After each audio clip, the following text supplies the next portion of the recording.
Ukraine is the Paris Hilton of countries. Every time they are mentioned in the media, it's usually because something bad has happened. When we think of Ukraine, we think of Chernobyl, the war with Russia, or the corruption scandal that led to Trump's first impeachment.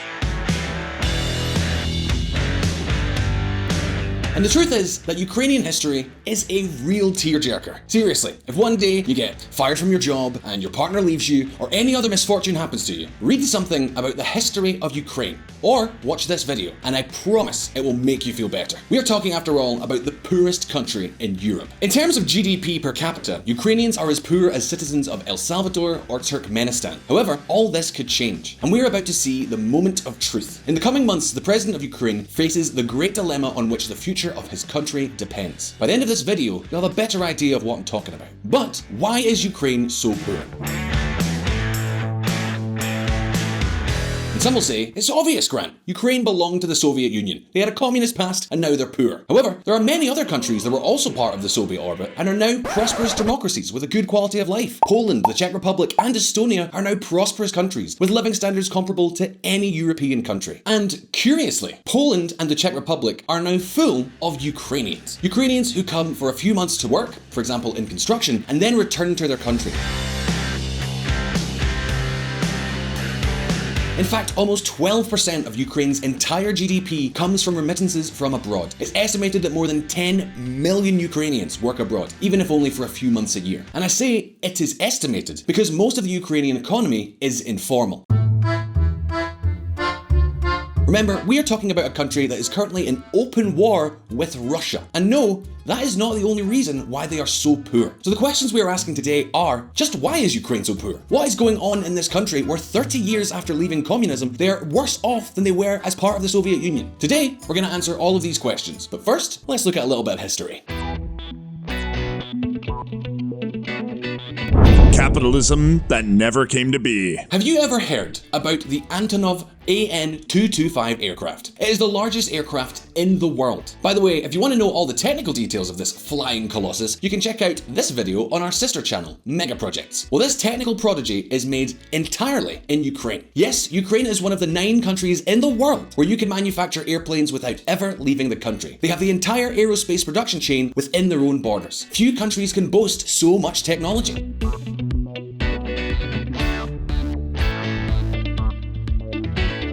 And despite all this though, Ukraine is still as poor as Turkmenistan or El Salvador. And if you don't find that intriguing, here's another fact. Ukraine has natural resources of all kinds, iron, uranium, and all kinds of metals. They also have some of the most fertile land for agriculture in the world. I'm talking about the so-called Chernozem, or black earth, which is a type of soil that is apparently fantastic for growing crops. In fact, for decades, Ukraine was the breadbasket of the Soviet Union. Despite all this, Ukraine has suffered a Nazi and then a Soviet invasion. During Stalin's time, the population was subjected to one of the most terrible famines in history, the so-called Holodomor. And after the fall of communism, Ukraine was one of the poorest republics in the entire Soviet orbit.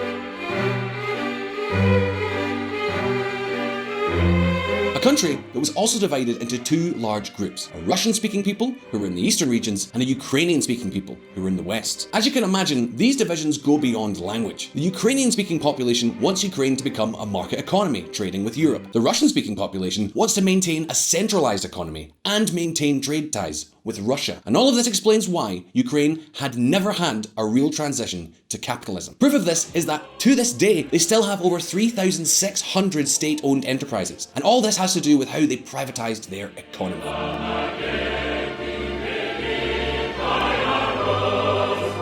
To make this easy, think of it this way. Soviet communism was based on a state-run economy. That is, all enterprises were state-owned, from the big energy companies to the last chocolate factory. Therefore, the most important step in a transition from communism to capitalism is to privatize almost all these enterprises. And this is why Ukraine, Poland, Estonia, the Czech Republic, and almost all the countries of the former Soviet Union underwent privatization processes in the 1990s. However, as we always say here on VisualPolitik, the devil is in the details. For a better understanding, let's compare the privatization cases of the Czech Republic with those in Ukraine. If you've been subscribed to this channel for a long time, you already know this story because we have told you it more than once. If you're not subscribed to VisualPolitik, what are you doing with your life? Subscribe now and hit the little bell button so you don't miss any of our cool updates. But for now, let's get back to our story.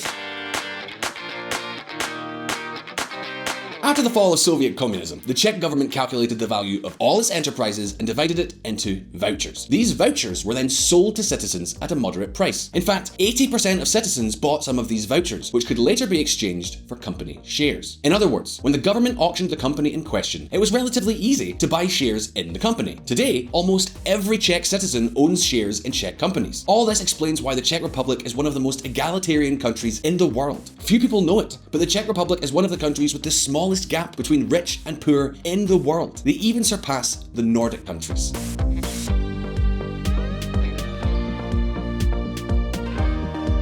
The case of Ukraine, though, is completely different. Yes, it is true, the state also sold vouchers of its enterprises to citizens, but with a difference. Let's imagine that we are a Ukrainian citizen in the 1990s, working in that chocolate factory we talked about earlier. The state tells us that it's going to privatize the company, and that, for the equivalent of $1,500, we can buy a stake. When the company is auctioned, we can exchange our small piece of paper for a package of shares. So far, so good, right? Well, no. The problem is that this piece of paper is not worth anything until the company is auctioned and we can exchange it for real shares. And that moment never comes. Think about it. The elites ruling the new Ukraine were the same that had been in power during the Soviet Union. They only changed the name of the party from the Communist Party to the Social Democratic Party. Otherwise, the same faces, the same ideas, and the same interests. So what's the conclusion? Well, you had a voucher that was good for nothing. And that is when the oligarch of the moment arrives. A gentleman by the name of Petro Poroshenko.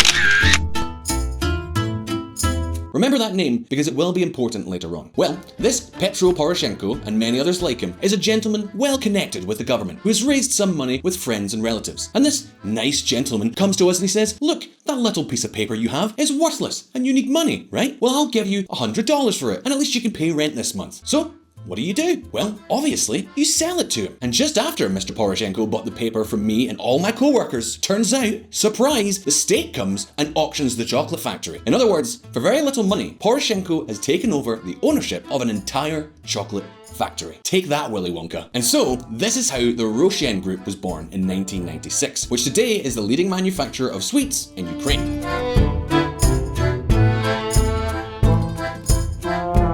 In fact, Mr. Poroshenko is known as the King of Chocolate. So, Poroshenko is an example of an oligarch.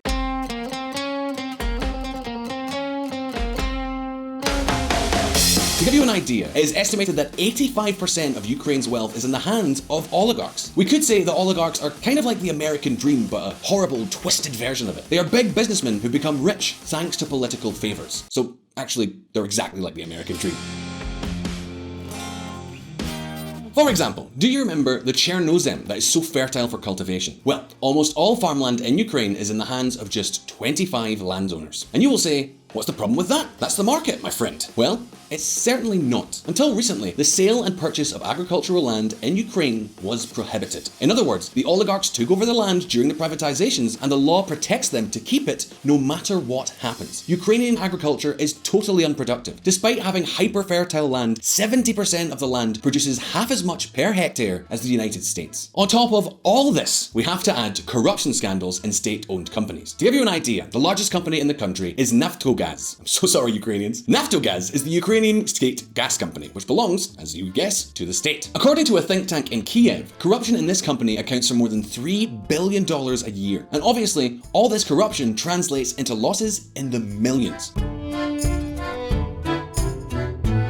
In 2014 alone, Naftogaz losses accounted for more than 60% of Ukrainian GDP. In other words, Ukraine is poor in large part because of the corruption of the Ukrainian elites themselves. But I know what many of you were thinking. Let's see. Technically, Ukraine is at war with Russia, right? They have whole regions overrun by Russia. Does this really not have an economic impact? And yes, it does. And we're going to check that out right now. The moment of truth. Unless you live in a cave, sorry everyone who lives in Wales, you will know that Russia and Ukraine are bitter enemies. This was started after the Euromaidan protests. Thousands of young people took to the streets of Kiev to protest against the government. They were violently repressed by the police, but eventually they succeeded in overthrowing the pro-Russian government of Viktor Yanukovych. what you all probably don't know is why all this started. Think about it. Until 2014, most Ukrainians did not want to join NATO. At that time, Russia was the country's main trading partner. So what happened for the situation to have taken such a drastic turn? Well, it all started because of this piece of news. Ukraine suspends talks on EU trade pact as Putin wins tug of war. The Guardian. To summarize, until 2013, Russia was Ukraine's main trading partner. Russia sold its gas and Ukraine sold its metals and grain. However, Ukraine did not want to be so dependent on the Kremlin. And that's what led them to start negotiating for a free trade agreement with the European Union. At the end of 2013, the president of Ukraine was about to sign such a treaty, but Putin pressured him to back out. Remember I was telling you that Ukraine is divided into two halves? Well, the Ukrainian-speaking half considered that vetoing of this treaty was a betrayal. And that is what caused the Euromaidan protests to break out. These protests served to overthrow Yanukovych. And then the Russian-speaking half felt betrayed. And what are the regions with the most Russian speakers in the whole country? Crimea, Donetsk, and Luhansk. These three regions wanted to secede from the rest of Ukraine. Провозглашает создание суверенного государства Донецкая Народная Республика. Russia supported the separatists, and that's how the Ukrainian war broke out. We will talk about all of this in depth in another video, but today we are going to focus on the economy. Because the first economic consequence of this war was the end of trade with Russia. Take a look at this graph. As you can see, when Ukraine stops trading with Russia, it starts trading with the European Union. As of today, Brussels is Kiev's main trading partner. And many of you would think that this was a whole new beginning for Ukraine. A change, of course. The end of the pro-Russian oligarchy, right? Well, not really. Can you guess who was the next Ukrainian president after the deposed Yanukovych? Listen up. Chocolate King Poroshenko wins Ukraine presidency, but violence continues. The conversation. That's right, the Ukrainian Willy Wonka. Ukraine replaced the Russian-speaking oligarchy with the Ukrainian-speaking oligarchy. Everything changed in order for everything to stay the same. Since then, Ukraine has promised a myriad of anti-corruption schemes. Several civil society platforms have emerged to bring the most blatant cases to court. But at the same time, the elites in Kiev have tried to put on the brakes on as many of these proposals as possible. And so it continued until 2019. What happened then? Well, we're going to take a look at that now. General cleaning? Do you remember the first impeachment against Trump? I know, there were so many. If you remember, it all started because Trump allegedly promised some military aid to Ukraine in exchange for opening an investigation against Biden. It was 2019. And that's how the world met the new Ukrainian president, Volodymyr Zelensky. Звертаюсь до Петра Порошенко. Ви кличете мене на дебати. Мріяли, що я втечу, відморожусь, заховаюсь. Ні. Я це не ви у 14-му. Okay, let me put you in the picture. Imagine that Martin Sheen, after playing the role of the President of the United States in The West Wing, is running for President of the United States, but for real. Well, that is exactly the case with Zelensky. We're talking about a TV actor and comedian who became famous for playing the role of the President of Ukraine. At the high point of his acting career, he ran for election. Few would have bet on his political career, but against all the odds, in May 2019, he won the election over Petro Poroshenko. So long, Willy Wonka. His message was, I am neither pro-Russian nor anti-Russian. My enemy is corruption and oligarchs. And that explains why, under his government, measures like this have been passed. Ukrainian parliament adopts law on opening farmland markets starting July 2021. Baker McKenzie. Do you remember those laws that shielded the Ukrainian oligarchs? Well, little by little, the Ukrainian government is changing them. In February 2021, they froze the accounts of another pro-Russian oligarch, billionaire Viktor Medvedchuk. All these measures are very important for Ukraine. They serve not only to clean up the country, but they are also essential for allowing it to receive international aid. For example, Ukraine has asked for a $5 billion loan from the International Monetary Fund. But this loan will only come if Ukraine is serious about its fight against corruption. At this point, I know what many of you are thinking. Zelensky must be a hero to the Ukrainians, right? The man who is wielding justice against all the oligarchs, right? Well, he's not. Zelensky began his presidency with huge popularity ratings, but in the last year, he has plummeted. What's more, his party took a real beating in the last municipal elections. Many would think that this is all due to the coronavirus. These are bad times to govern any country. But remember, we are talking about Ukraine, the country of the Ukrainian dream, which is like the American dream, but worse. Achieving success in Ukraine without counting on the oligarchs is practically impossible, and that also includes Zelensky. U.S. imposes sanctions on Ukrainian oligarch Igor Kolomoisky over alleged corruption. Financial Times. And this is where the real moment of truth comes for Ukraine. Who is Igor Kolomoisky, you may ask? Well, none other than the owner of this TV station where Zelensky became famous. And not only that, he is also one of the main supporters of the current president of Ukraine. So much so that he's even been his chief of staff during the first years of his presidency. In other words, even the scourge of corruption in Ukraine has depended on an oligarch to get himself known. And what is good old Kolomoisky accused of? Well, you see, in addition to owning a television station, Kolomoisky was the owner of a private bank. The bank is responsible for a fraud that has cost the state coffers more than $5.5 billion. So we're talking about corruption on a grand scale. And this, as I said, is the real moment of truth for Zelensky. The usual thing in these cases would be for the government to bend over backwards to save him from jail. It would not be the first time that a Ukrainian oligarch gets off scot-free from a trial thanks to his political connections. In other words, Ukraine is in a real dilemma. The outcome of this dilemma is key to the future of the country. And so now the question is over to you. Will it be different this time? Will Zelensky allow his friend to be put on trial? Is Ukraine really ready to do away with oligarchical elites and end corruption? Is it possible that Ukraine will be rich one day? And just how badly did I butcher all those names? You can leave your answers in the comments below. And as always, don't forget that we release new videos every week. So subscribe to VisualPolitik and hit the little bell down there so you don't miss any of our updates. If you like this video, please give it a thumbs up and we'll see you next time.